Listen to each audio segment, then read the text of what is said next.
been reports of Fergie certainly asking for somewhere else to live after she was stripped of her Duchess of York title. It is astonishing how quickly a royal life can turn, how fast the walls of privilege can crumble, how suddenly the safety nets that once felt eternal can vanish, leaving even the most familiar faces exposed to uncertainty. Tonight, we are witnessing one of the most unexpected chapters in the life of Sarah Ferguson, a woman who once walked confidently beside a prince, raised two princesses within the royal fold, and believed that even in turbulence, she would always find her way back home. But with Royal Lodge slipping from her grasp, with the monarchy reshaping itself under a new reign, and with her future hanging in the balance, Fergie is now staring at a crossroads she never imagined. Two daughters, two drastically different paths, and a decision she must make as winter closes in and her old life fades away.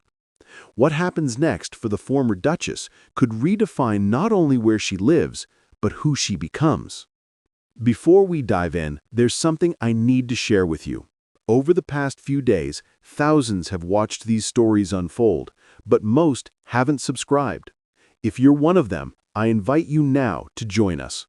Subscribe to Crownverse so you never miss the next chapter in this unfolding royal history. For Sarah Ferguson, the last few years have been a slow unraveling of the familiar world she once knew.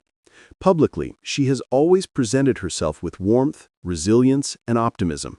Privately, it is said that she has been navigating some of the most difficult years of her life, shaped by scandal, shifting loyalties, and the consequences of decisions she never expected to confront.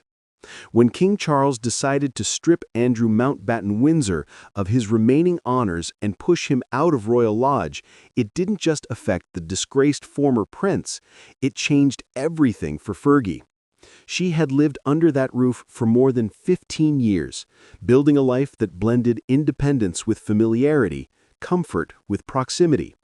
Even though the world saw her as Andrew's former spouse, inside the lodge she was a constant presence, a partner in routine, a steady force in the one place that still felt like home. The fall of Andrew meant the fall of that stability.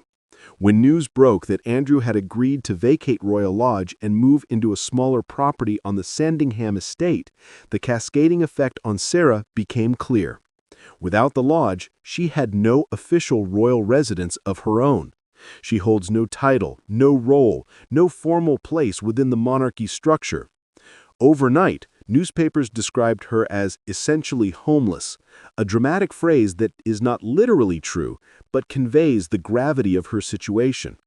The palace has not commented on her status, and Sarah herself has remained silent about her living arrangements. Yet what is publicly known is simple. Once Andrew leaves Royal Lodge, so must she. The earliest reports suggested that Sarah would leave the UK entirely and take refuge with her youngest daughter, Eugenie. Eugenie and her husband Jack Brooksbank own a luxurious villa in Portugal, a property surrounded by ocean views, modern architecture, and a lifestyle far removed from the pressures of royal Britain. According to unverified claims from insiders, Eugenie had already begun preparing a private room for her mother. These reports suggested that Fergie was bracing to flee the UK, hoping to start fresh in a calmer, more secluded environment where royal photographers, palace politics, and public scrutiny could not find her. Some commentators argued that Portugal represented a chance for Fergie to rebuild, to heal, and to escape the shadow of Andrew's ongoing association with Jeffrey Epstein, a scandal that continues to echo around her even though she has not been accused of any crime. The plan seemed set. Newspapers ran headlines describing Fergie's big move. Analysts speculated about how she would adjust to a new life abroad.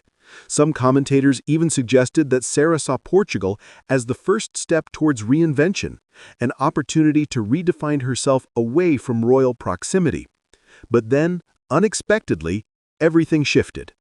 New reports began emerging suggesting that Fergie had made a bombshell U-turn. Instead of leaving for Portugal, she was reconsidering her options. And this time, the alternative was not abroad. It was within Britain, close to the royal circles she has hovered around, for decades, but under a different roof entirely.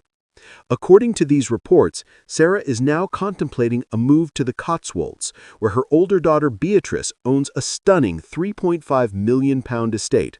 The property includes a renovated granny annex, an independent living space that, according to a source quoted in the press, seems ready to move into now.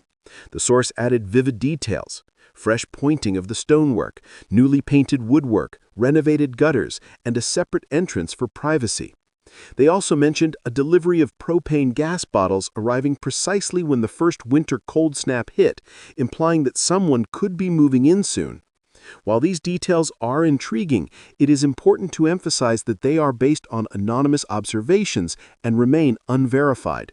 But they have fueled speculation that Sarah Ferguson may be relocating to Beatrice's home rather than Eugenie's. This shift raises questions. Questions about family dynamics, personal comfort, proximity to royal circles, and perhaps unspoken tensions. Why would Sarah choose Beatrice's home over Eugenie's? What factors might be influencing her decision? And what does this say about the future she envisions for herself? One theory, again speculative, is that Beatrice's home offers Sarah a closer connection to the heart of the UK and easier access to Andrew, who is expected to live at Sandringham. Being in the Cotswolds keeps her rooted in Britain, surrounded by friends, familiar landscapes, and the routines she has built over decades. Another theory suggests that the Cotswolds offer the privacy and comfort she needs without the adjustment of starting a new life abroad. Beatrice, who has always been seen as calm, steady, and deeply attached to her mother, may have extended this option to ensure Fergie remains close and supported during a turbulent time. Eugenie, on the other hand, has built a life partly abroad with her husband, and while she remains extremely close to her mother, living together long-term might present challenges. These interpretations are speculative, but they help explain why Sarah might reassess her choices.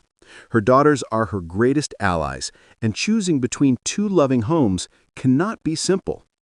Then comes the most explosive layer of this narrative, reports claiming that Fergie may be considering a tell-all television interview. This claim is unverified, but it has generated intense discussion. Given the context, losing her home, being pushed out of royal spaces, and facing the fallout of Andrew's controversies, the idea of her opening up publicly is both plausible and risky. Sarah Ferguson has given interviews before. She has spoken about her struggles, her relationship with Andrew, her financial difficulties, and her personal triumphs.